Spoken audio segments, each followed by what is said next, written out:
Dedim, bu baş verənlər var. Bunlar hamısı Azərbaycan xalqını məqsədli şəkildə, o baxmır ki, Talışdır, Ləzgidir, Naxçıvanlıdır, Şəkildir, o baxmır ona.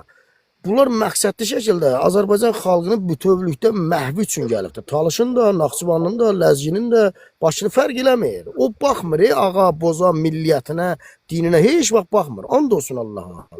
Vallahi billahi belədir. Azərbaycanın əməli başçısı bir oyun qarşısına qoyublar. O oyun qarşısında savaşmalıyıq, vuruşmalıyıq və o oyunu kökündən məhv eləməliyik. Fitnədir bu. Fitnəyə qarşı savaşmalıyıq. Çünki bizi məhvə aparlar. Qardaş, bu məqsədli şəkildədir. Bax, sənə qarşı niyə pislik eləsin? İlham Əliyev rejimi haqqımızı oğruyur, nefti, salir, hər şey, düzdürmü?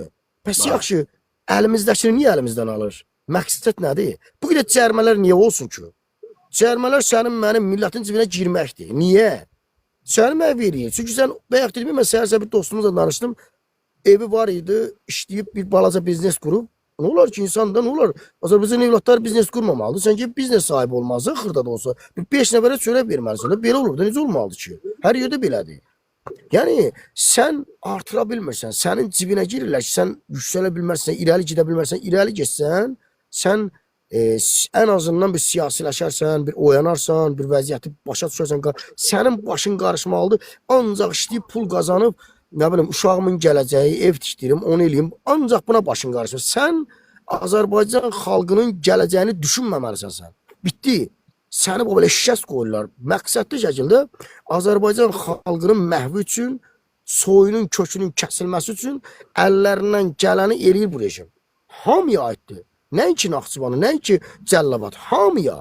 Ucdan tutma Azərbaycanlı, nə qədər yaşayan varsa, bütün millətlər, bütün dindarlar, bütün nə bilim, ateistlər olsun, hamıya aiddir.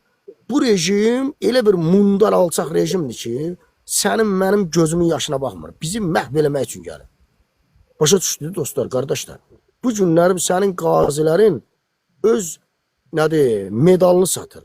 Özünün boğazına kəndir kestirib, özünü intihar eləyir, ağaçdan navestan asır. Bu bir mesajdır ki, bir cəmiyyəti məhv eləyirlər.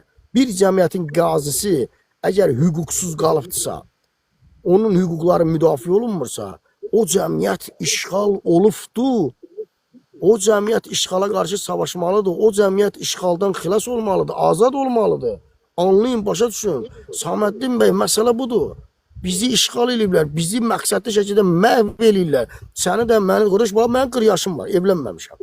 Düzdür, mənim kimi cəsarətli, mənim kimi ləyaqətli, öz millətinin sözünü deyən, millətinin sözünü heç bir nəfsə, heç bir marağa dəyişməyən, mənim kimi bir oğlun niyə nəsli kökü artmamalıdır? Gəlib 40 yaşını hələ də evlənməyib. Niyə? Dövlət bunda maraqlı deyilmi? İstəmirmi bu xalqın gələcəyi olsun, bu xalqın Rafael Piriyev kimi cəsarətli oğullarının gələcəyi olsun, artım olsun, nəsli kökü olsun. Yoxdur məsələ, yoxdur. Yoxdur, əziz qardaşım. Məsələ bu deyil. Bizim kökümüzü kəsməyə gəlirlər. Vallahi da belədir, billah da belədir.